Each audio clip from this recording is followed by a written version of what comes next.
السلام عليكم ورحمة الله. الحمد لله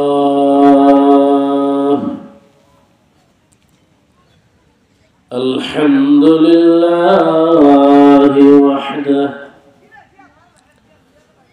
والصلاة والسلام على من لا نبي بعده.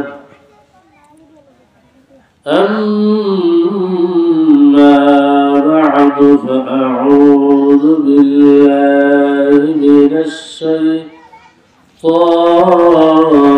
الرجيم.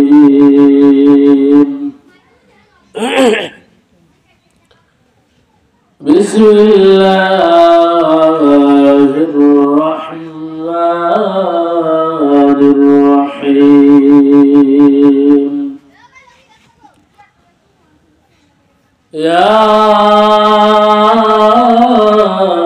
أيها الذين آمنوا اتقوا الله حق تقاته ولا تموتن إلا وأنتم مسلمون.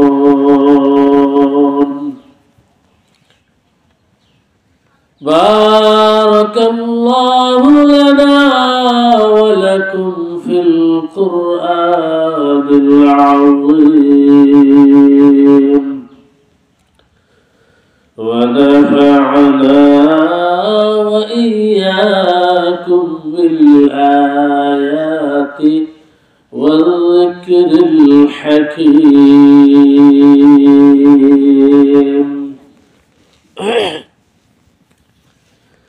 وقال النبي صلى الله عليه وسلم: موتوا قبل أن تموتوا،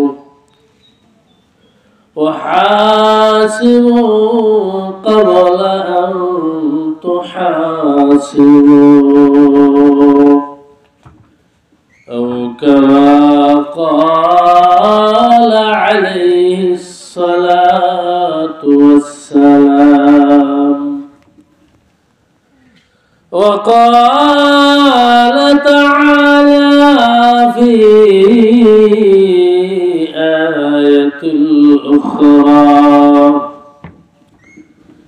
شان حبيبه محمد صلى الله عليه وسلم: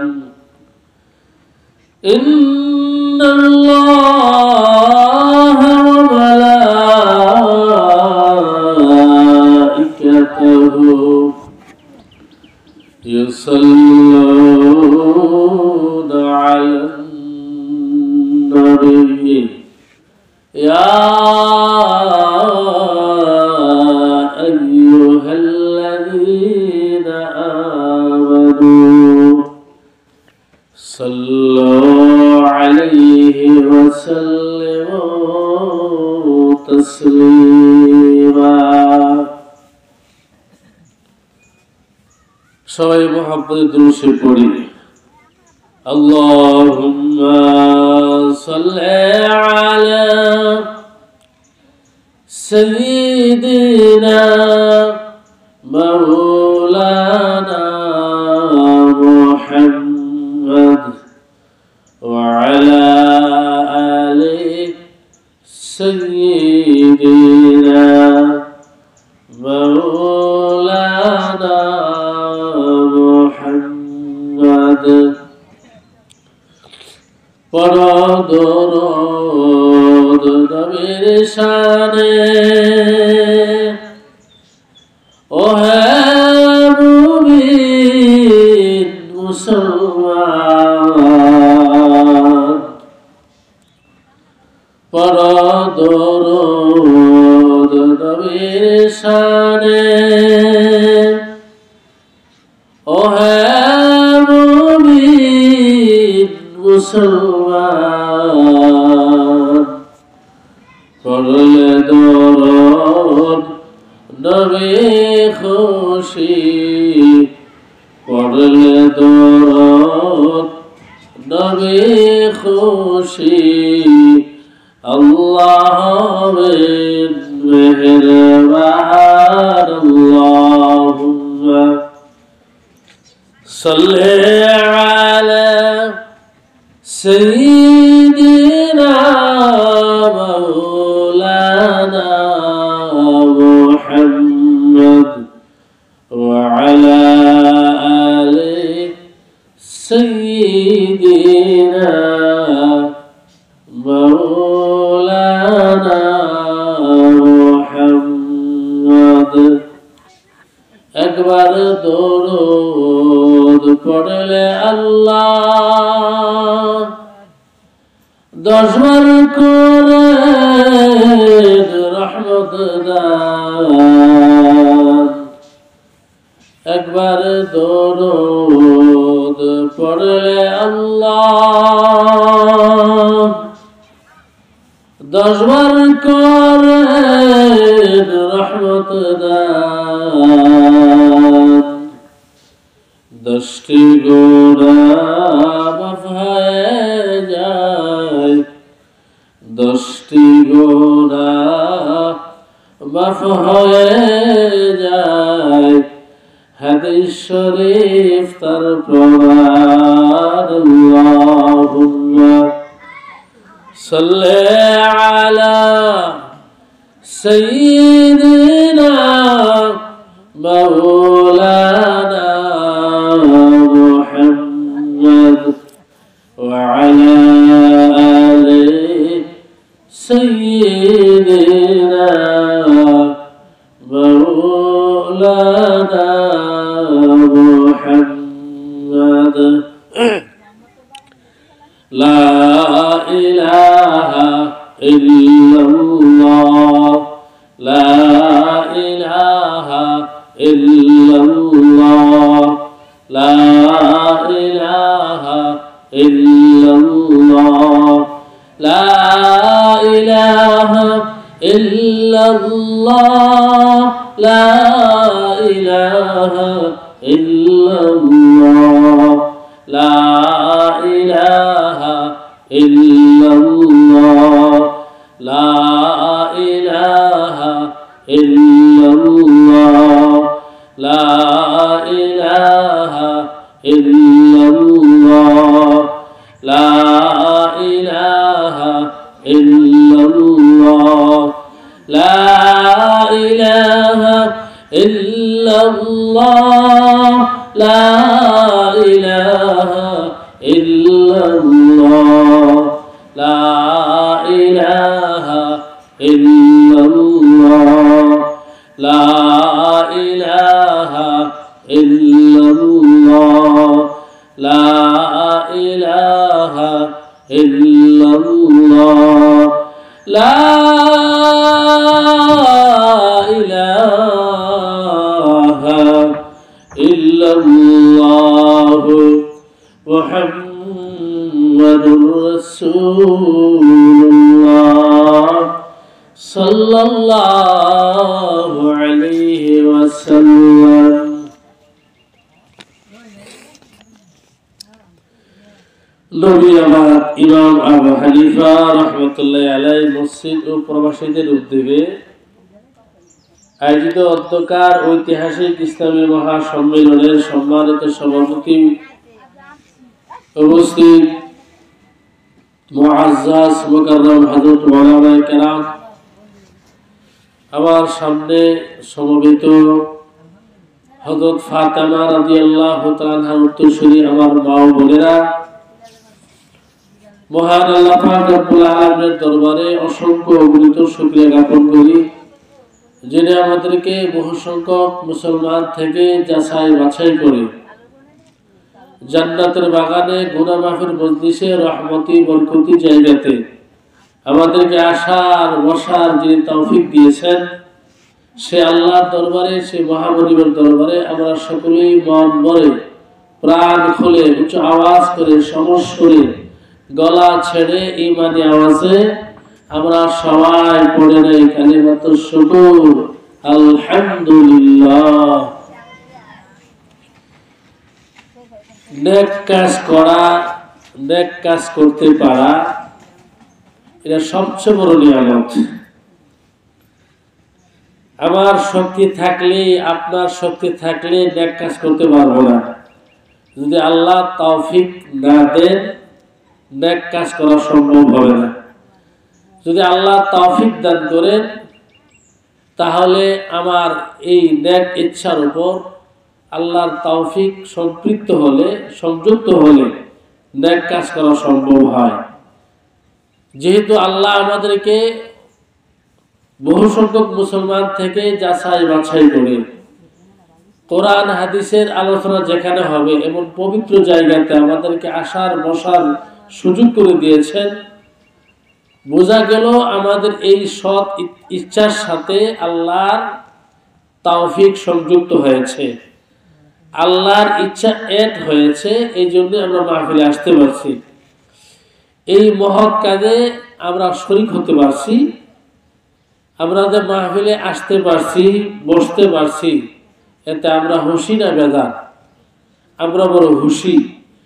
তাই আল্লাহ পাক রব্বুল আলামিনের দরবারে আমরা আনন্দ চিত্রে আবারও শুকরিয়া আদায় করি, আবারও শুকরিয়া জানাই।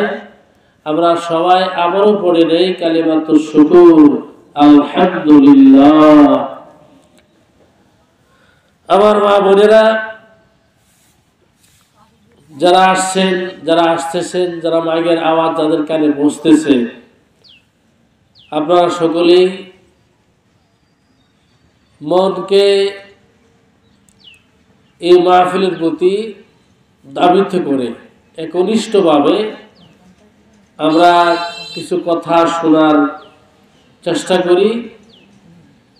আমি আপনাদের সামনে যে আয়াত তেলাওয়াত করেছি, এই আয়াতের লম্বা আলোচনা আমি আজকে 2 দিন যাবৎ খুবই অসুস্থ, সর্দি এবং গলা বসে রয়েছে।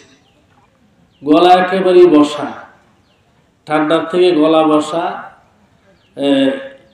নাকে খুব ব্যথা, গলা খুব ব্যথা করতেছে। তো আমার যে ভাই, সাথী ভাই হযরত মাওলানা আব্দুল হক সাহেব, উনি আমার ক্লাসমেট ভাই, বন্ধু মানুষ, বন্ধুবর, উনি ডাক দিচ্ছেন, স্মরণ করছেন, এই হিসাবে অসুস্থ নিয়ে আসছি। যদি মাওলানা আব্দুল হক সাহেব না হতেন, অন্য কেউ হতেন, তাহলে আমি আসতাম না, কারণ আমি সিরিয়াসলি অসুস্থ। আপনারা বুঝতেছেন, আমি কথা বলতেছি, আমার কষ্ট হইতেছে। তো আপনাদের কাছে দোয়া চাই, আল্লাহ যেন সুস্বাস্থ্যের সাথে আল্লাহ কথা বলার তৌফিক দান করেন। এই মুহূর্তে আল্লাহ যেন শক্তি প্রদান করেন, কথা বলার মতো ইমেজ, কথা বলার মতো শক্তি আল্লাহ যেন দান করেন। আপনাদের সাথে কিছু কথাবার্তা বলতে পারি, আপনাদের সকলের কাছে দোয়া চাই। আমার কলিজার টুকরা মা বোনেরা, আমি আপনাদের সামনে যে আয়াত তেলাওয়াত করেছি, এই আয়াতটি হচ্ছে সূরা আলে ইমরানের 102 নং আয়াত এবং প্রিয় নবীজির অসংখ্য হাদিস থেকে একটি হাদিস আমার তেলাওয়াতকৃত আয়াতের সঙ্গে সামঞ্জস্য রেখে আপনাদের সামনে উপস্থাপন করেছি। আমার তেলাওয়াতকৃত আয়াত এবং হাদিসের আলোকে আপনাদের সামনে কিছু কথাবার্তা বলবো। আল্লাহ আমাকে ইখলাসের সাথে আমলের নিয়তে বলার তৌফিক দান করুন এবং আপনাদেরকেও ইখলাসের সাথে আমলের নিয়তে শুনবার তৌফিক দান করুন। আমরা সকলে বলি আমিন।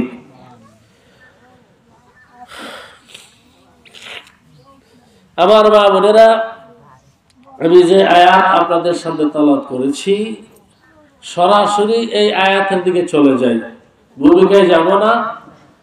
যেহেতু অসুস্থ, আমি আমার তেলাওয়াতকৃত আয়াতের আলোচনায় চলে যাব। আল্লাহ তৌফিক দান করুন। আমার মা বোনেরা, আমি যে আয়াত তেলাওয়াত করেছি এই আয়াতের অর্থ হচ্ছে, অনুবাদ হচ্ছে এই, ইয়া আইয়ুহাল্লাযীনা আমানু, আল্লাহ ঈমানদারগণকে সম্বোধন করে আল্লাহ এই আয়াতের মধ্যে বলতেছেন, আল্লাহ শুধুমাত্র কেবলমাত্র মুমিন মুসলমানদেরকে, ঈমানদারগণকে সম্বোধন করে আল্লাহ বলেন, ইত্তাকুল্লাহা হাক্কা তুকাতিহ, তোমরা ইত্তাকুল্লাহ, তোমরা আল্লাহকে ভয় করো, হাক্কা তুকাতিহ, ভয় করার মতো ভয় করো। ইয়া আইয়ুহাল্লাযীনা আমানু ইত্তাকুল্লাহা হাক্কা তুকাতিহ, হে ঈমানদারগণ, হে মুমিনগণ, তোমরা আল্লাহকে ভয় করো, ভয় করার মতো। হাক্কা তুকাতিহ, যেইভাবে আল্লাহকে ভয় করার দরকার সেভাবে ভয় করা। যেইভাবে আল্লাহকে ভয় করলে আল্লাহর ভয়ের হক আদায় হবে, সেইভাবে আল্লাহকে ভয় করো, আল্লাহকে ভয় করার মতো ভয় করো। শুধু মুখে মুখে বললে চলবে না, আমি আল্লাহকে ভয় করি, আমি আল্লাহকে ভয় করি, আল্লাহর শাস্তিকে ভয় করি, শুধু মুখে মুখে বললে চলবে না, কাজে করবে প্রমাণ করতে হবে আমি আল্লাহকে ভয় করি। যে আয়াতটি আমি আপনাদের সামনে তেলাওয়াত করেছি, এই আয়াতের মধ্যে দুটি অংশ রয়েছে। দুটি অংশের মধ্যে আল্লাহ দুইটি নির্দেশ প্রদান করেছেন। এক নম্বর নির্দেশ হচ্ছে, এক নম্বর আদেশ হচ্ছে, আল্লাহ বলেন তোমরা আল্লাহকে ভয় করো, ভয় করার মতো, অর্থাৎ তাকওয়া অবলম্বন করো, মুত্তাকি হয়ে যাও। এই হলো প্রথম অংশ। দ্বিতীয় অংশ আল্লাহ বলেন, ওয়ালা তামুতুন্না ইল্লা ওয়া আনতুম মুসলিমুন, এবং অবশ্যই তোমরা মুসলমান না হইয়া মৃত্যুবরণ করিও না। প্রথম অংশ আল্লাহ বলেন যে তোমরা আল্লাহকে ভয় করার মতো ভয় করো। দ্বিতীয় অংশে আল্লাহ বলেন যে তোমরা খাঁটি মুসলমান না হইয়া মৃত্যুবরণ করিও না। আমার মা বোনেরা, আল্লাহ প্রথম অংশ বলেন তোমরা আল্লাহকে ভয় করো, ভয় করার মতো, যেইভাবে ভয় করলে আল্লাহর ভয়ের হক আদায় হবে সেইভাবে আল্লাহকে ভয় করতে হবে। যারা আল্লাহকে ভয় করবে তারা কোনদিন আল্লাহর নাফরমানি করতে পারবে না। যারা আল্লাহকে ভয় করবে তারা কোনদিন গুনাহের কাজ করতে পারবে না। যারা আল্লাহকে ভয় করবে তারা কোনদিন নামাজ ছাড়তে পারবে না। যারা আল্লাহকে ভয় করবে তারা সুদের লেনদেন করতে পারবে না। যারা আল্লাহকে ভয় করবে সুদের লেনদেন, ঘুষের লেনদেন করতে পারবে না। যারা আল্লাহকে ভয় করবে তারা কোনদিন কখনো জিনা করতে পারে না। আল্লাহকে ভয় করার মতো ভয় করতে হবে। আর যারা আল্লাহকে ভয় করার মতো ভয় করে, যারা আল্লাহর হক আদায় করে, যেভাবে বই করলে আল্লাহর হক আদায় হবে এইভাবে যারা বই করবে তারা কখনো আল্লাহর নাফরমানি করতে পারবে না।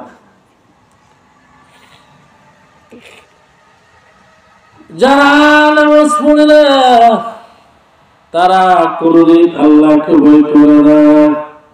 কারণ যারা আল্লাহকে ভয় করবে, আল্লাহ শাস্তি ভয় করবে, তারা কখনো নামাজ ছাড়তে পারে না।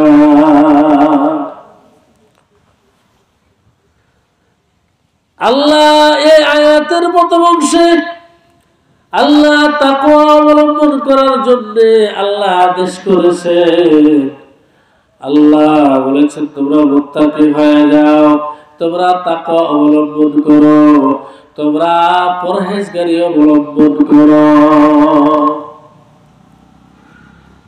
আল্লাহ কোরআন শরীফের বিভিন্ন জায়গাতে আল্লাহ তাকওয়া অবলম্বন করার জন্য আদেশ করেছেন।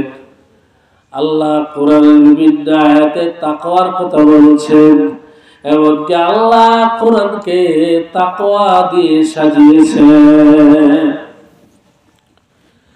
কোরআন শরীফের এমন আয়াত আছে যে আয়াতের মধ্যে আল্লাহ একাধিকবার তাকওয়ার কথা বলেছেন। মুসলমান, তাকওয়া অবলম্বন করতে হবে। যে যত বেশি তাকওয়া অবলম্বন করবে সে আল্লাহর কাছে তত দামি হয়ে যাবে। আল্লাহ বলেন ইন্না আক্রামাকুম ইনদাল্লাহি আতকাকুম, যার মধ্যে যত বেশি তাকওয়া থাকবে সে আল্লাহর তত নিকটবর্তী হয়ে যাবে। তাকওয়ার অনেক অর্থ রয়েছে, বিভিন্ন কিতাবের মধ্যে তাকওয়ার সংজ্ঞা দিয়েছেন। তাকওয়া কাকে বলে আপনাদের বোঝার সুবিধার্থে তাকওয়ার সার কথা বলবো, তাকওয়ার মুদ্রা কথা বলবো, তাকওয়ার খুলাসা কথা বলবো, যেন আপনারা সহজে বুঝতে পারেন তাকওয়ার সার কথা কি, আসলে তাকওয়া কি। আমার মায়েরা, তাকওয়া বলা হয় ঘরে বাহিরে, মাঠে ময়দানে, বনে জঙ্গলে, হার অবস্থায় প্রত্যেকটি মানুষের অন্তরে এই অবস্থা জাগ্রত হওয়া, জাগ্রত থাকা, যে আমি যা করতেছি আমার আল্লাহ দেখতেছে। ঘরে বাহিরে, মাঠে ময়দানে, বনে জঙ্গলে একজন মানুষের অন্তরে এই অবস্থা জাগ্রত থাকা, এই অবস্থা সৃষ্টি হওয়া যে আমি যা করতেছি আমার আল্লাহ দেখতেছে। আমি যা করতেছি, যা করব আল্লাহ দেখবেন, আল্লাহ দেখতেছেন, আল্লাহ পর্যবেক্ষণ করতেছেন। এই হালাত যখন কোন মুমিন মুসলমানের অন্তর সৃষ্টি হবে, তখন এই মুমিন, এই মুসলমান কখনো গুনাহের কাজ করতে পারবে না।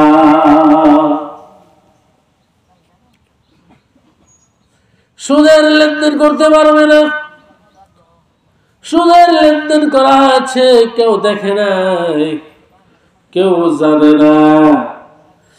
ওই মুমিন, ওই মুসলমান যদি মনে মনে কল্পনা করে, যদিও কেউ জানে না, কেউ দেখে না, কিন্তু আমার আল্লাহ তো দেখতেছে। কি সম্ভব? সুদের লেনদেন করা কি সম্ভব হবে? জিনার পরিবেশ হয়েছে, কেউ দেখবে না, কেউ দেখবে না, বুঝবে না, কিন্তু ওই যার অন্তরে তাকওয়া থাকবে, যার অন্তরে তাকওয়ার হালাত তৈরি হবে, সেই ব্যক্তি মনে মনে কল্পনা করবে, যদিও কেউ দেখবে না, কিন্তু আমার আল্লাহ তো দেখবে। সম্ভব হবে না গুনার কাজ করা। অন্তরের মধ্যে এই হালাত তৈরি হইলে যে আমি যা করতেছি সব আল্লাহ দেখতেছেন, আল্লাহ পর্যবেক্ষণ করতেছেন, তাহলে ওই মুমিন মুসলমানের দ্বারা, ওই মুমিনা আল্লাহর বান্দির দ্বারা সম্ভব হবে গুনার কাজ করা।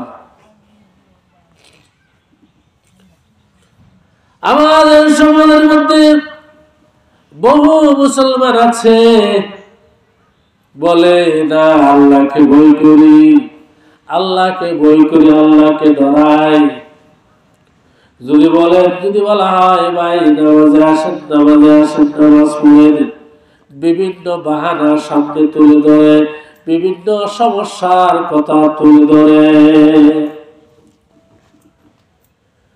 আসলে ব্যক্তি আল্লাহকে ভয় করে না, আল্লাহর শাস্তিকে ভয় করে না। যদি আল্লাহর শাস্তিকে ভয় করত, আল্লাহকে ভয় করত, তাহলে এই সমস্ত সমস্যার কথা সে তুলত না, বর্ণনা করত না। কারণ সমস্যার চাইতে শাস্তি হাজারো হাজারো গুণ কঠিন, ঠিক কিনা? আল্লাহ যেমন বড়, আল্লাহর শাস্তিও বড়। আল্লাহ যেমন মহান, আল্লাহর কথাও মহান, কথাও সত্য। আল্লাহ যত শাস্তির কথা আল্লাহর কোরআনে বর্ণনা করেছেন, নবীর হাদিসে বর্ণনা করেছেন, সব সত্য। তার মধ্যে তিল পরিমাণ কোনো সন্দেহ নাই, সন্দেহের অবকাশ নাই। যারা বলে আমি আল্লাহকে ভয় করি, আল্লাহর শাস্তিকে ভয় করি, অথচ নামাজ পড়ে না, রমজান মাসে রোজা রাখে না, নবীর সুন্নতের মুহাব্বত তার অন্তরে নাই, বিভিন্ন গুনাহের কাজের সাথে সম্পৃক্ত, বিভিন্ন গুনাহের কাজ করে, আসলে ওই ব্যক্তি আল্লাহকে ভয় করে না, সে হলো প্রতারক। আল্লাহর সঙ্গে প্রতারণা করে। আল্লাহকে ভয় করে বলে ঠিক, কিন্তু সত্যিকার অর্থে আল্লাহকে ভয় করে না, সেটা প্রতারক। যারা প্রতারক, আল্লাহর নবী তাদেরকে উম্মত দাবি করবেন না, ফালাইসা মিন্নি। যারা প্রতারণা করে, আল্লাহর নবী তাদেরকে বলেন সে আমার উম্মত নয়। আমার মা বোনেরা, আল্লাহকে ভয় করতে হবে, বই করার মতো বই করতে হবে। যেইভাবে বই করলে আল্লাহর বইয়ের হক আদায় হবে, সেইভাবে আল্লাহকে বই করতে হবে, বই করার মতো বই করতে হবে। তাকওয়ার আলোচনা, লম্বা আলোচনা, আমি আর তাকওয়ার বিষয়ে আর কথা বলবো না। এখন এই আয়াতের দ্বিতীয় অংশে আমি কিছু কথা বলবো। আমরা মনোযোগ দিয়া সরি, অন্তরের কান দিয়া সরি।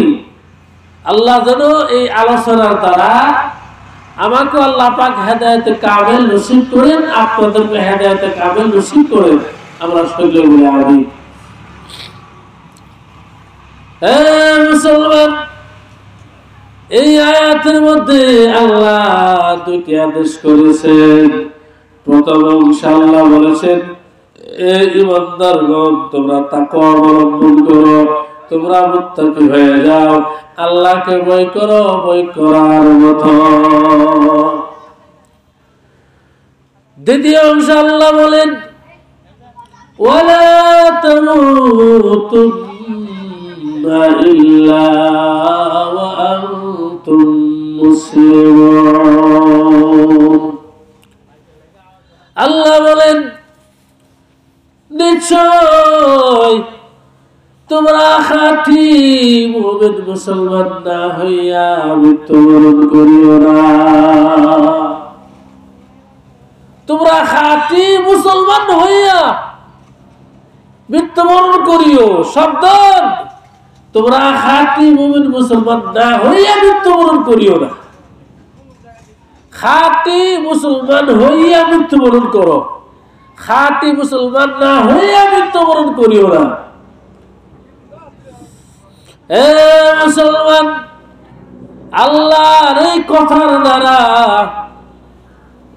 প্রমাণ বহন করে বোঝা যায় যে হায়াত মওত আমাদের হাতে। আল্লাহ যে বলেছেন যে তোমরা মুসলমান না হইয়া মৃত্যুবরণ করিও না, তো মরে যাওয়া এটা কি আমাদের হাতে? মরে যাওয়া, বেঁচে থাকা, হায়াত মওত, এগুলো তো আমাদের বিষয় নয়, এগুলো তো আমাদের হাতে নয়, এগুলো তো আল্লাহর কুদরতি হাতে, আল্লাহর বিষয়, আল্লাহর ব্যাপার, আল্লাহর কর্তৃত্ব, এগুলো তো আমাদের নয়। আল্লাহ যে বলেছেন যে তোমরা খাঁটি মুসলমান না হইয়া মৃত্যুবরণ করিও না। তো মরে যাওয়া, বেঁচে থাকা, এগুলো কি আমাদের হাতে?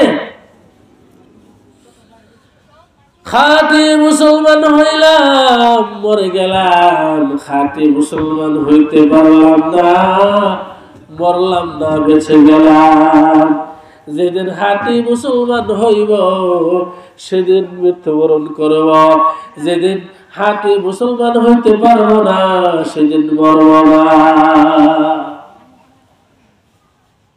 হায়াত এবং মওত যদি আমাদের হাতে থাকতো তাহলে তো সবাই কিয়ামত পর্যন্ত বাঁচার চেষ্টা করতো।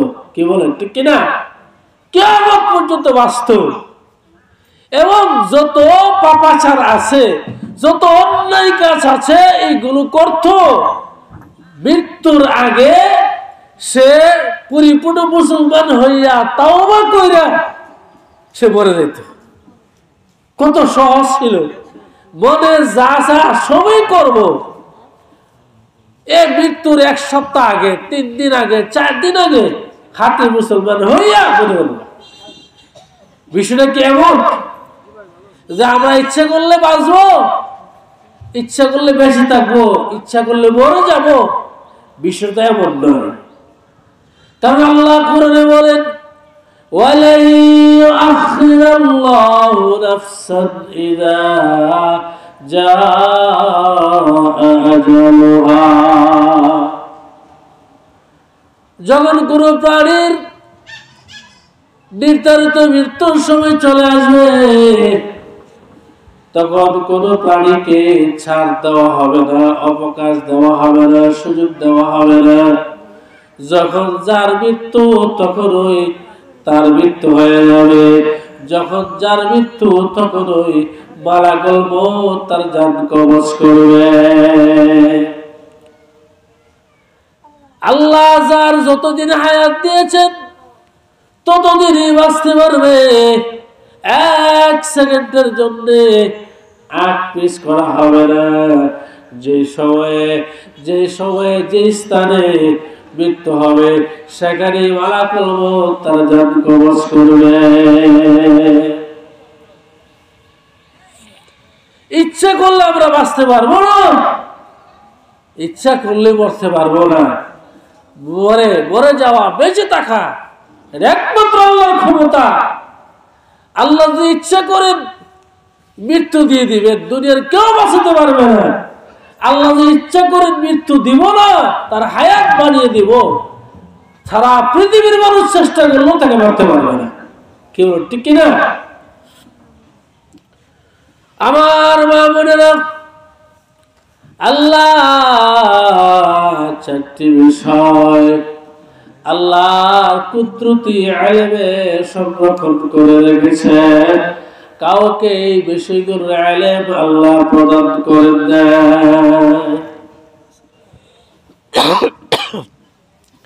4টি বিষয়ের ইলম আল্লাহ কাউকে দেননি, আল্লাহর কাছে রেখে দিয়েছেন। এমনকি নবীগণকে আল্লাহ জানাননি। আল্লাহ পবিত্র কোরআনে পরিষ্কার করে বলে দিয়েছেন। আল্লাহ বলেন, ইন্নাল্লাহা ইনদাহু ইলমুস সাআহ।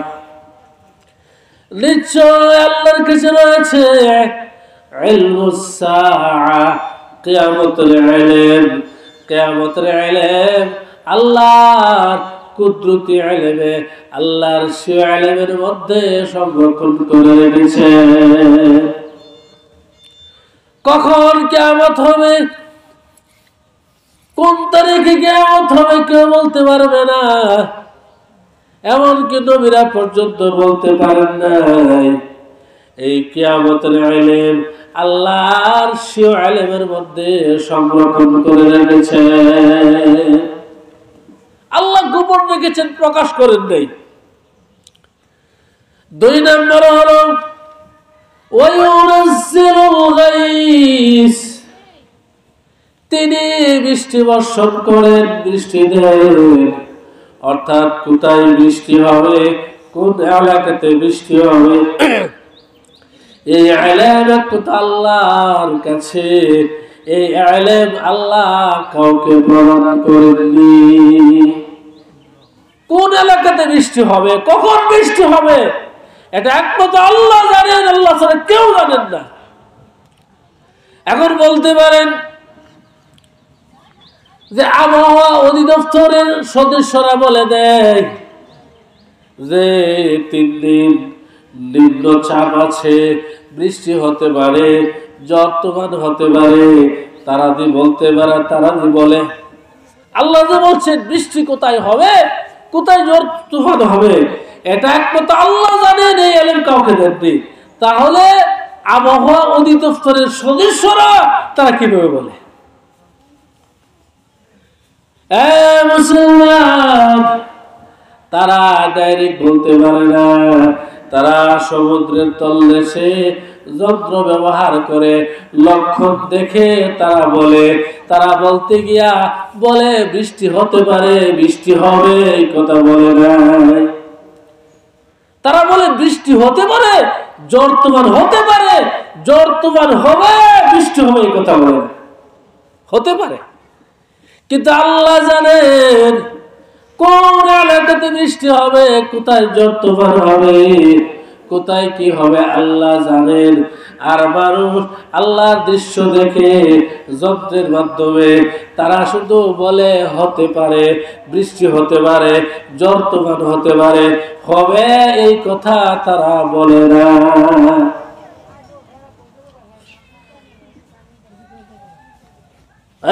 মুসলমান, এই ইলমের যোগ্যতা আল্লাহর। এই ইলম আল্লাহ কাউকে দেন না। এই বিষয়ের আল্লাহ, এই বিষয়টা আল্লাহ গোপন রেখেছেন। 3 নম্বর হলো ওয়ায়ালামু মা ফিল আরহাম। ওয়ায়ালামু মা ফিল আরহাম, তিনি জানেন, আল্লাহ জানেন মাতৃগর্ভে কি আছে। অর্থাৎ মায়ের পেটে ছেলে আছে না মেয়ে আছে, ছেলে হবে না মেয়ে হবে, এটা শুধু আল্লাহই জানেন, কেউ বলতে পারবে না। আল্লাহ বলেন ওয়ায়ালামু মা ফিল আরহাম, মাতৃগর্ভে কি আছে এটা একমাত্র আল্লাহই জানেন। আমার মা বোনেরা, আপনারা বলতে পারেন না না, ডাক্তাররাও বলতে পারে মায়ের পেটে কি আছে, ছেলে আছে না মেয়ে আছে, ডাক্তাররা তো বলে দেয়। আমার মা বোনেরা শুনুন, মুসলমান শুনুন, ডাক্তাররা তখন বলতে পারে যখন বাচ্চার হাত পা চোখ নাক এগুলো প্রকাশ পায়, এগুলো যখন হয় তখন ডাক্তাররা আলট্রাসোনোগ্রাফির মাধ্যমে বলতে পারেন ছেলে না মেয়ে। বিভিন্ন অঙ্গ প্রত্যঙ্গ প্রকাশ হওয়ার পরে এগুলো দেখে ডাক্তাররা বলতে পারে ছেলে হবে না মেয়ে হবে, কিন্তু এর আগে বলতে পারে না। জমাট পাতা রক্ত যতদিন ছিল ততদিন পর্যন্ত ডাক্তাররা বলতে পারে না এটা ছেলে হবে না মেয়ে হবে। কিন্তু আমার আল্লাহ তো বলতে পারেন। আমার আল্লাহ এই ইলম আল্লাহর সিও আল্লাহর ইলমের মধ্যে সংরক্ষণ করে রেখেছেন, এটা আল্লাহ কাউকে দেন নাই।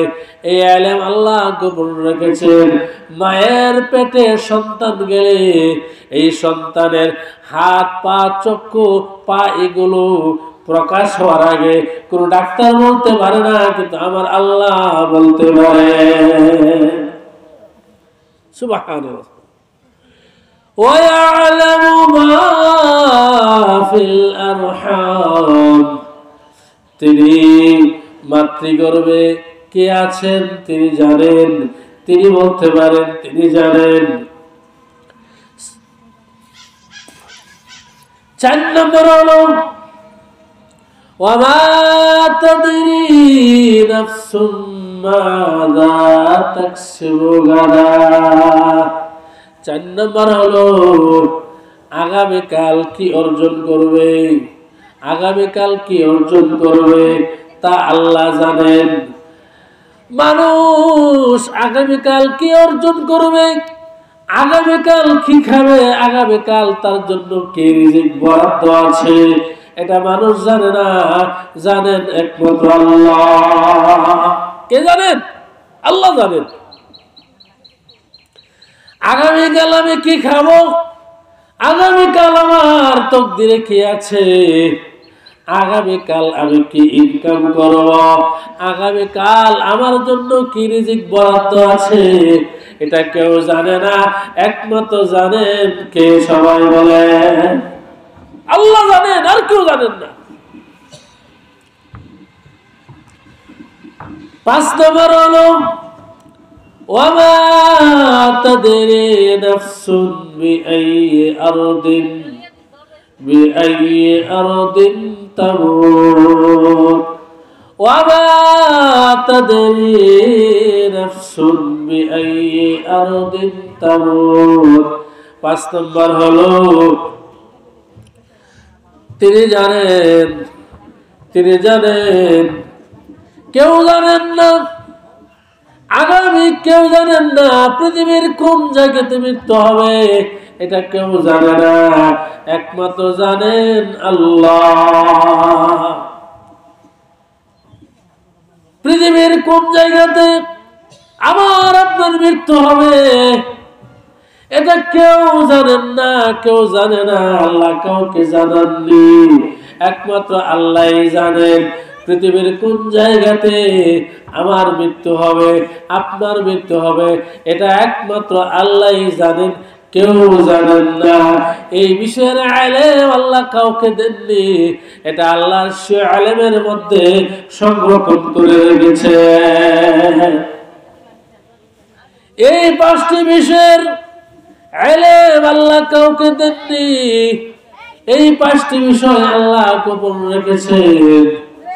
আমার মা বোনেরা, তাহলে পৃথিবীর কোন জায়গাতে আমি মৃত্যুবরণ করব এটাও আমি জানি না।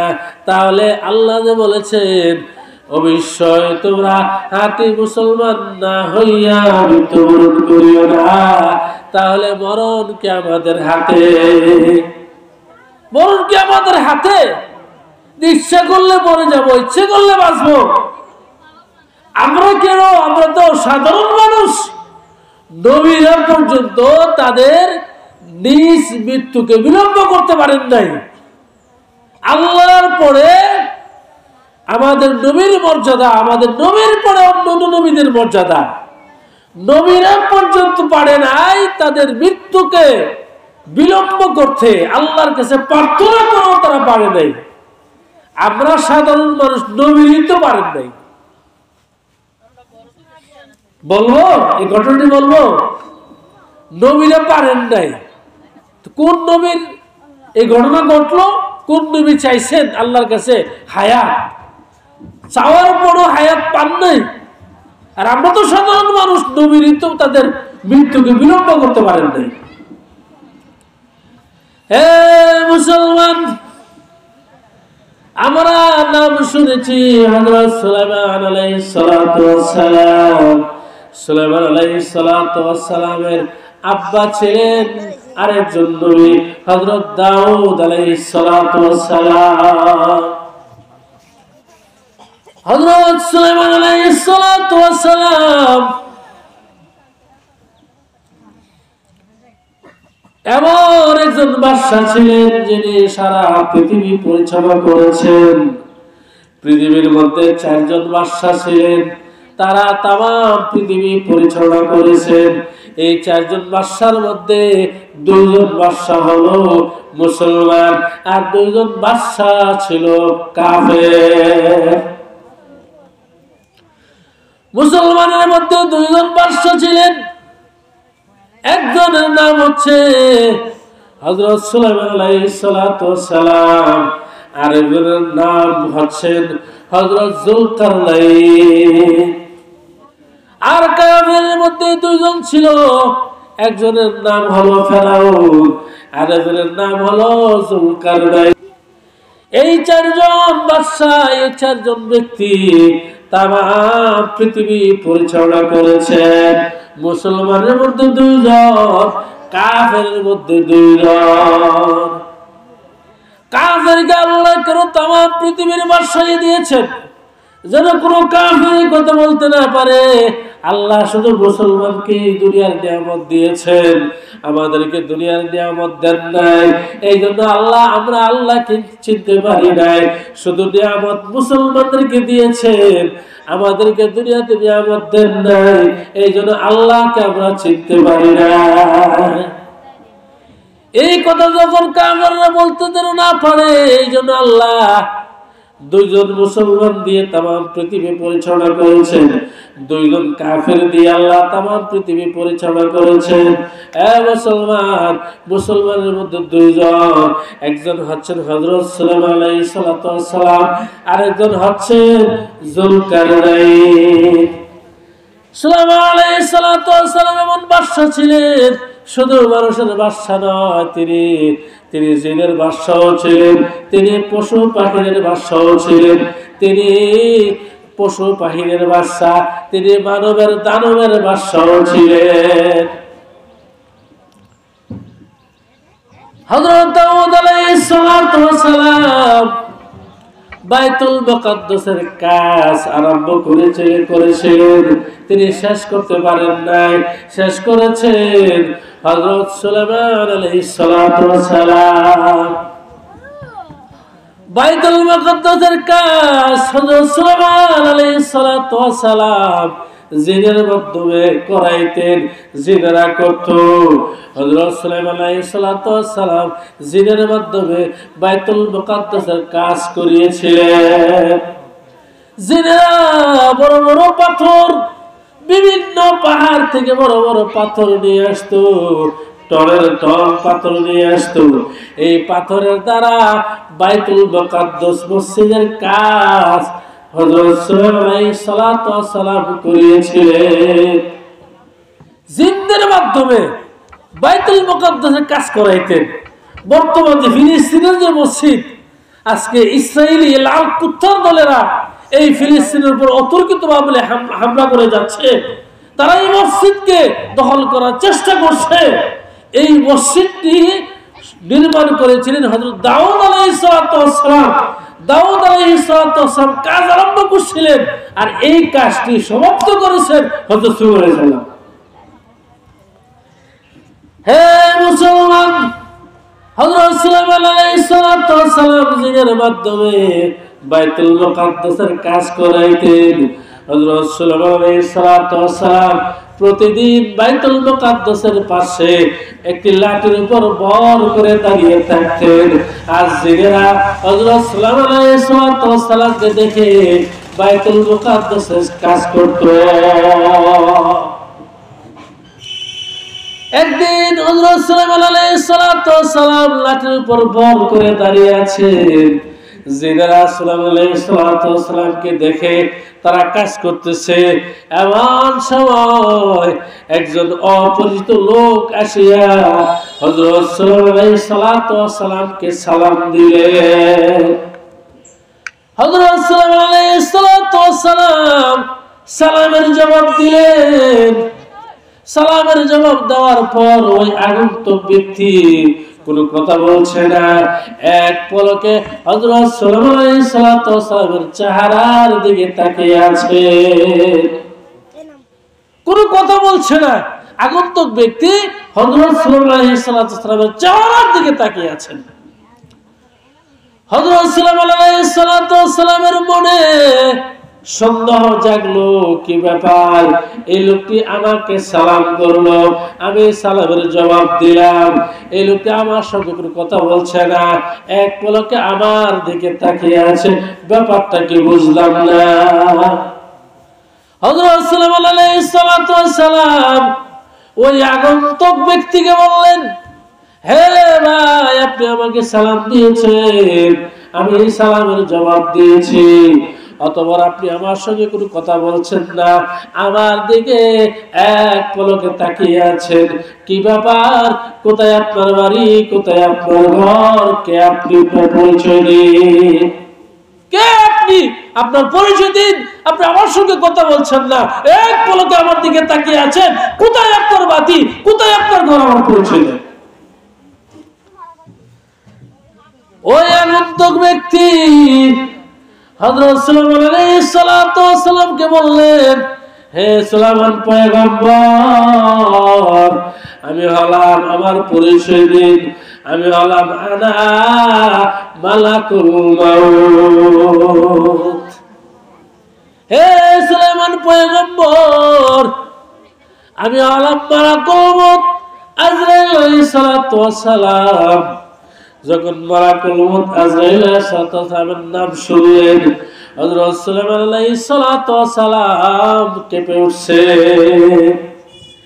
কারণ পৃথিবীর মধ্যে এমন কোন পালোয়ান নাই, এমন কোন শক্তিশালী লোক নাই যে ব্যক্তি মালাকুল মউতের নাম শুনলে সে কেঁপে উঠবে না, বই পাবে না, এমন কোন পালোয়ান পৃথিবীতে নাই। হযরত সুলাইমান আলাইহিস সালাম কেঁপে উঠছেন। তিনি কি মৃত্যুর ভয়ে কেঁপে উঠছেন? না না, মৃত্যুর ভয়ে কেঁপে ওঠেন নাই। তিনি কেঁপে উঠছেন, তিনি বাইতুল মুকাদ্দাসের কাজ করাইতেছেন, জিনের মাধ্যমে বাইতুল মুকাদ্দাসের কাজ করাইতেছেন। এখন যে বাইতুল মুকাদ্দাসের কাজ 4 ভাগের 3 ভাগ কাজ হয়েছে, 1 ভাগ কাজ বাকি রয়েছে। যদি হযরত সুলাইমান আলাইহিস সালাম ইন্তিকাল করেন, তাহলে বাকি 1 অংশের কাজ আর হবে না। মসজিদের কাজটি অসমাপ্ত রেখে যাবে, মসজিদের কাজটি অসম্পূর্ণ হয়ে যাবে। মসজিদের কাজটি আর হবে না, কারণ এত ভারী কাজ আর কেউ করতে পারবে না। যেই কাজ জিনের মাধ্যমে হযরত সুলাইমান আলাইহিস সালাম করতেছেন, সেই কাজ আর কেউ করতে পারবে না। এই জন্য হযরত সুলাইমান আলাইহিস সালাম কে বলছেন। হযরত সুলাইমান আলাইহিস সালাম এবার মালাকুল মউতকে বললেন, এ মালাকুল মউত, তাকায়া দেখো, আল্লাহর ঘর বাইতুল মুকাদ্দাসের কাজ রয়ে গেছে। 4 ভাগের 3 ভাগের কাজ হয়েছে, 1 ভাগের কাজ বাকি রয়ে গেছে। এ মালাকুল মউত, যদি আমার মরণ হয়ে যায়, এই কাজটি রয়ে যাবে, আর কাজটি সম্পূর্ণ হবে না। মালাকুল মউত রে, আমাকে একটু সময় দেওয়া যাবে না? হে মালাকুল মউত, আমাকে একটু সময় দেওয়া যাবে না? মালাকুল মউত জবাব দিয়েছিলেন, এ সুলাইমান পয়গম্বর, মানুষের হায়াত মত বাড়ানোর কমানোর শক্তি আমার নাই। আল্লাহ যাকে যে পরিমাণ হায়াত দিয়েছেন, এই পরিমাণ সময় বাঁচবে, এর চেয়ে বেশিও বাঁচতে পারবে না। কাজে আল্লাহ যাকে যে পরিমাণ হায়াত দিয়েছেন, এই পরিমাণ হায়াতই পাবে, এর চেয়ে বেশি হায়াত পাবে না। এর চেয়ে হায়াত বাড়ানো কমানো আমার পক্ষে সম্ভব হবে না।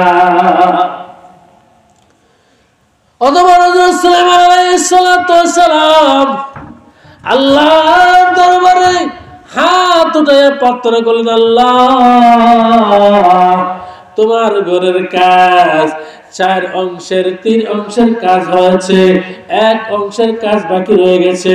আল্লাহ, যদি আমার মরণ হয়ে যায়, তাহলে বাকি অংশের কাজটিও রয়ে যাবে। আল্লাহ, আপনি আমার হায়াত বৃদ্ধি করে দেন, যেন বাকি 1 অংশের কাজ আমি সমাপ্ত করতে পারি। আল্লাহ বলেছিলেন, হে সুলাইমান, হায়াত বাড়ানো কমানো আমার কুদরতি নিজামে সেই সিস্টেম নাই, সেই নিয়ম নাই। আমি যাকে যে পরিমাণ হায়াত দিয়েছি, এই পরিমাণ সময়ে বাঁচবে। এর চেয়ে 1 সেকেন্ড আগে 1 সেকেন্ড পরে কারো মৃত্যু হবে না, হায়াত বাড়ানো যাবে না। আমি আল্লাহ যাকে যে পরিমাণ হায়াত দিয়েছি, এই পরিমাণ হায়াতই বাড়বে। আমার কুদরতি নিজাম হচ্ছে হায়াত বাড়ানো যাবে না, কমানো যাবে না। তখন হযরত সুলাইমান সালাতু ওয়াস সালাম আল্লাহকে বললেন, আল্লাহ তাহলে আপনার ঘরের কাজটি সমাপ্ত একটা ব্যবস্থা করুন, একটা ব্যবস্থা করে দিন যেন আপনার ঘরের কাজটি সমাপ্ত হয়ে যায়। তখন আল্লাহ বলে, হ্যাঁ এটা করা যায়। সুলাইমান আলাইহিস সালাম বললেন, আল্লাহ এটা কিভাবে করবেন? যদি আমার মৃত্যু হয়ে যায় তাহলে বাকি কাজটি কিভাবে সমাপ্ত করবেন? আল্লাহ সালামের কথার উত্তর আল্লাহ বলেছেন, এ সুলাইমান, এই মুহূর্তে তোমার জান কবজ করে ফেলবে মালাকুল মউত। তোমার জানটি তুমি যেভাবে লাঠির উপর দাঁড়িয়ে আছো এই অবস্থায় তোমার জান কবজ করা হবে। তোমার লাশটি আমি রক্ষা করব, সংরক্ষণ করব। তোমার লাশটি মাটিতে পড়বে না। তুমি যেভাবে লাঠির উপর ভর করে দাঁড়িয়ে আছো এইভাবে দাঁড়িয়ে থাকবে যতদিন পর্যন্ত বাইতুল মুকাদ্দাসের কাজ সমাপ্ত হবে না, ততদিন পর্যন্ত তোমার লাশটিকে আমি সংরক্ষণ করব। আর তোমাকে দেখে দিনেরা মনে করবে তুমি দাঁড়িয়ে আছো, তারা রাত্রে দিনে 24 ঘন্টা কাজ করবে। তারা মনে করবে সুলাইমান নবী দাঁড়িয়ে আছেন, এই জিনেরা রাত্রেও কাজ করবে, দিনেও কাজ করবে। যেদিন বাইতুল মুকাদ্দাসের কাজ শেষ হবে সেদিন তোমার লাশটা জমিয়ে পড়বে। আল্লাহর কুদরত, হযরত মালাকুল মউত হযরত সুলাইমান আলাইহিস সালামের জান কবজ করলেন। দাঁড়ানো অবস্থায় হাতে লাঠি ছিল, লাঠির উপর ভর করে দাঁড়িয়েছিলেন। এই অবস্থায় হযরত মালাকুল মউত জান কবজ করলেন। আল্লাহ লাশটিকে জমিনে ফেলে দেন নাই, আল্লাহ দাঁড়ানো অবস্থায় অক্ষত রেখেছেন, আল্লাহ সংরক্ষণ করেছেন। আর জিনেরা হযরত সুলাইমান আলাইহিস সালামকে দেখে তারা বাইতুল মুকাদ্দাসের কাজ করতে আরম্ভ করতেছে। যেদিন বাইতুল মুকাদ্দাসের কাজ শেষ হয়ে গেছে সেদিন হযরত সুলাইমান আলাইহিস সালামের লাঠির নিচে পোকা, সেই লাঠির নিচে পোকা খেতে খেতে এবার লাঠি সহ হযরত সুলাইমান আলাইহিস সালাম সহ জমিনে পড়ে গেছে। তখন জিনেরা দৌড়ে আসছে, আরে সুলাইমান নবী পড়ে গেছে রে, সুলাইমান নবী পড়ে গেছে। আসিয়া দেখেন সুলাইমান আলাইহিস সালাম ইন্তেকাল করছেন, মৃত্যুবরণ করছেন, অনেক আগেই তিনি মারা গেছেন। এ মুসলমান, এই ঘটনাটা আমি এই জন্য বলেছি, সুলাইমান আলাইহিস সালাম আল্লাহর নবী, আল্লাহর পয়গম্বর, আল্লাহর পাঠানো পয়গম্বর হইয়া আল্লাহর কাছে দোয়া করেছিলেন, আল্লাহ আমার হায়াত বৃদ্ধি করে দিন যেন আপনার ঘরের কাজটি আমি সমাপ্ত করতে পারি। আল্লাহর ঘরের কাজের জন্য আল্লাহর কাছে হায়াত চেয়েছেন, তথাপি আল্লাহ হায়াত দেন নাই। নবীর আল্লাহ হায়াত দিচ্ছেন, আপনারা হায়াত দিবেন?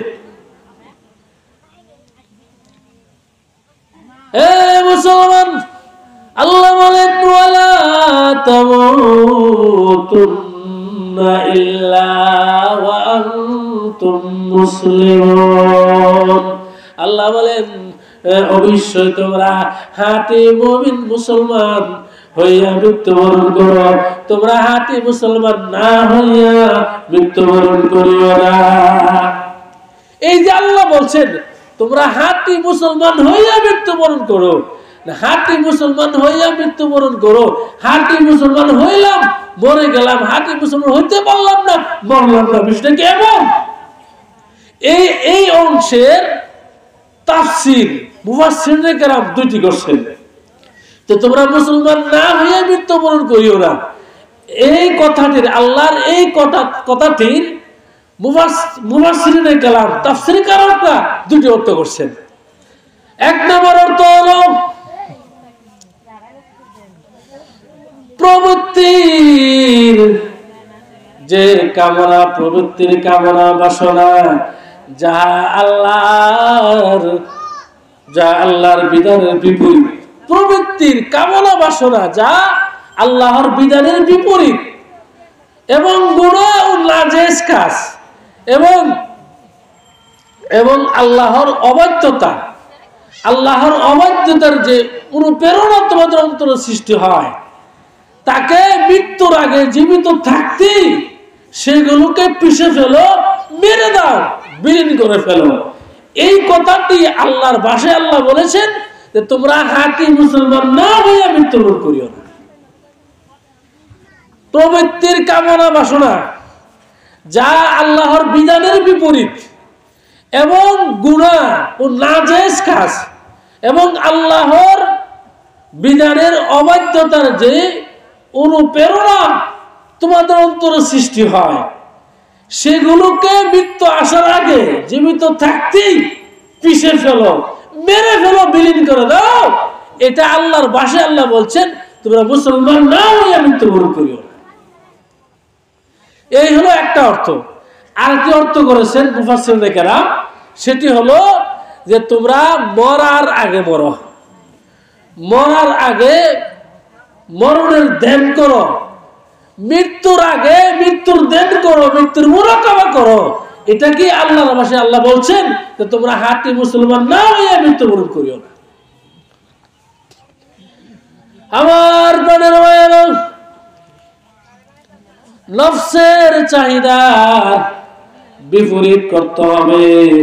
মন যা চায় তা করা যাবে না। মন চায় গুনার কাজ করা যাবে না। মন চায় জিনা করা যাবে না। মন চায় সুদের লেনদেন করা যাবে না। মন চায় নামাজ না পড়ার, না নামাজ পড়তে হবে, নামাজ ছাড়া যাবে না। মন চায় হেল তামাশা করা যাবে না। মন যা চায় আল্লাহর বিধানের বিপরীত তা করা যাবে না। নাজায়েজ কাজ করা যাবে না, গুনার কাজ করা যাবে না।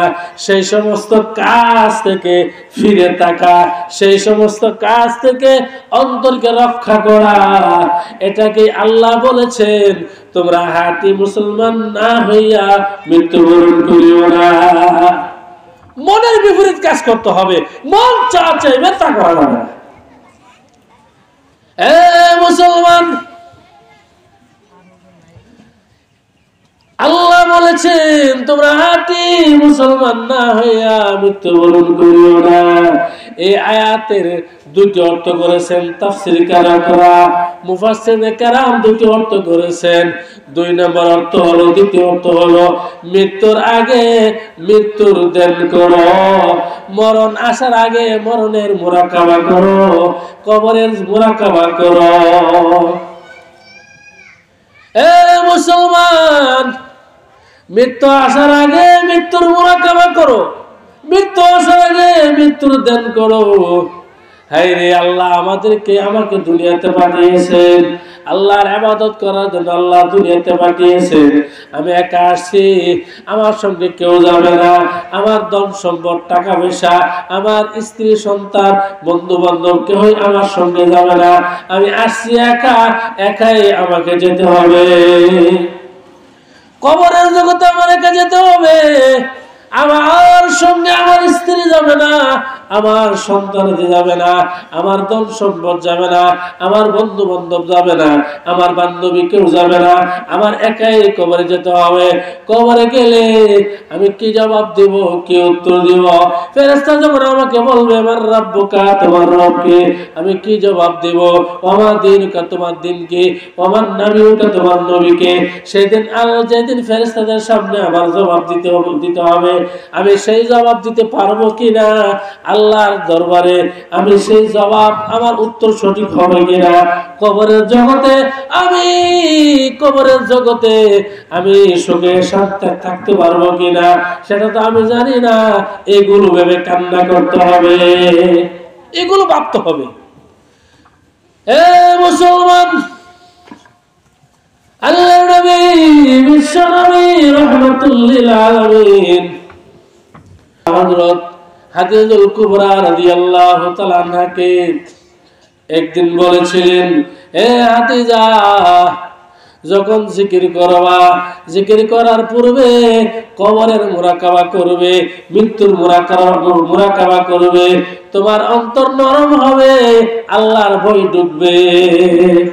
হে আদিজা, যখন জিকির করবা, জিকির করার পূর্বে মৃত্যুর মুরাকাবা করবে, কবরের মুরাকাবা করবে, তোমার অন্তর নরম হবে, চোখে পানি আসবে। হে আদিজা, কান্না ছাড়া আল্লাহকে পাইবা না। আল্লাহকে সন্তুষ্ট করতে চাইলে কান্না করতে হবে। আদিজা রে, যখন জিকির করবে, জিকির করার পূর্বে মৃত্যুর মুরাকাবা করবে, কবরের মুরাকাবা করবে, মন নরম হবে, চোখ থেকে পানি আসবে। তখন হযরত হাদিজাতুল কুবরা রাদিয়াল্লাহু তাআলা একদিন ফজর নামাজের পর তিনি মৃত্যুর মুরাকাবা করলেন, জিকির করবেন। জিকিরের পূর্বে মৃত্যুর মুরাকাবা করলেন, কবরের মুরাকাবা করলেন। কবরের মুরাকাবা করার পরে তিনি মন নরম হয়ে গেছে, কবরের শাস্তির কথা স্মরণ হয়ে গেছে, আর অমনি তিনি কান্না আরম্ভ করে দিয়েছেন। এমন ভাবে কান্না আরম্ভ করছেন, মাটির মধ্যে গড়াগড়ি করতে আরম্ভ করছেন, কান্না করতেছেন, ছটফট করতেছেন। তখন হযরত ফাতেমা রাদিয়াল্লাহু তাআলা সেই সময় ছোট ছিলেন, তিনি দৌড়ে বাবার কাছে গেছেন, আল্লাহর নবীর কাছে গেছেন। আল্লাহর নবী বাইতুল্লাহতে আল্লাহর ধ্যানে মগ্ন আছেন। যাইয়া নবীর জুব্বা মুবারকের মধ্যে ধরে বলতেছেন, আব্বা আব্বা, হুজুর গো, জলদি চলে আসেন, আমার আম্মার যে কি হয়ে গেছে, আমার আম্মা মাটির মধ্যে পড়ে ছটফট করতেছে, মনে হয় আমার আম্মা আর বাঁচবে না। আল্লাহর নবী দৌড়ে আসছেন, আসিয়া দেখেন হযরত হাদিজা রাদিয়াল্লাহু তাআলা মাটির মধ্যে গড়াগড়ি করছেন, কান্না করতেছেন। আল্লাহ নবী বলেন, হাদিজা রে, তুমি কেন কান্না করতেছো? কান্না করার কারণ কি বলো? হযরত হাদিজা রাদিয়াল্লাহু তাআলা তিনি বলেন, ইয়া রাসূলুল্লাহ, আমাকে মানা করবেন না, আমাকে কাঁদতে দেন, আমার মন চাই কান্নারত অবস্থায় আমার মৃত্যু হয়ে যায়। ইয়া রাসূলুল্লাহ, আমাকে মানা করবেন না, আমার মন চাই কান্নারত অবস্থায় আমি মৃত্যুবরণ করি। হযরত হাদিজা রাদিয়াল্লাহু তাআলা বলেন, ইয়া রাসূলুল্লাহ, আপনি বলেছেন জিকির করার পূর্বে মৃত্যুর মুরাকাবা করার জন্য, কবরের মুরাকাবা করার জন্য। আমি আজকে মুরাকাবা করেছিলাম, মুরাকাবা করার পরে আমি চিন্তা করে দেখলাম, আমি যদি অসুস্থ হয়, আমার আপনজনেরা, আমার এখানে আমার আত্মীয় স্বজন না আসিয়া খবর নেই, হাদিজা কেমন আছো, তোমার শরীরটা কেমন, ভালো আছো কিনা। আর আমি যখন মৃত্যুবরণ করবো, কবরের জগতে চলে যাব, সেদিন তো আমার কোনো আত্মীয় স্বজন আমার খবর নিবে না, খবর তো নিবেন একমাত্র আল্লাহ। আমি তো আল্লাহর আনুগত্য করতে পারি নাই, আল্লাহর ইবাদত করতে পারি নাই, আল্লাহকে আমার খবর নিবে। ইয়া রাসূলুল্লাহ, ইয়া রাসূলুল্লাহ, আল্লাহ তো আমার খবর নিবেন, আল্লাহর গোলামি তো আমি করতে পারি নাই। অথবা আমার কান্না আরম্ভ করছেন। আল্লাহ নবী বললেন, হে হাদিজা, কান্দিও না, আমি ওয়াদা করলাম, আমি আল্লাহর কাছে দোয়া করব, আল্লাহ যেন তোমার কবর আযাব মাফ করে দেন। এই জন্য মা বোনেরা, আমরা বেশি বেশি আমরা মৃত্যুর দেন করি, কবরের দেন করি, মৃত্যুর কথা স্মরণ করি। যদি আমরা মৃত্যুর কথা স্মরণ করি, লাভ কি হবে? ইমানের হাতে মৃত্যু হবে এবং ইবাদতে মনোযোগ আসবে, স্বতঃস্ফূর্তভাবে ইবাদত করতে পারবো, আমাদের ঈমান নসিব হবে, ঈমানের সাথে মৃত্যুবরণ করতে পারবো। আল্লাহ বলেন, ওয়ালা তামুতুন্না ইল্লা ওয়া আনতুম মুসলিমুন। অবশ্যই তোমরা হাতি মুমিন মুসলমান না হইয়া মৃত্যুবরণ করিও না। হাতি মুসলমান হইয়া মৃত্যুবরণ করো, এর অর্থ হচ্ছে যে আমাদের মনের যত চাহিদা আছে, আল্লাহর অবাধ্যতার যত কাজ আছে, এগুলো করা যাবে না। দুই নাম্বার হচ্ছে যে মৃত্যুর দেন করা, কবরের মুরাকাবা করা। এতে করে তাকওয়া বাড়বে, দিল নরম হবে, আল্লাহর ভয় ঢুকবে, নেক আমল করতে সহজ হবে। আল্লাহ আমাদের সকলকে এই কথাগুলো আমল করার তৌফিক দান করুন।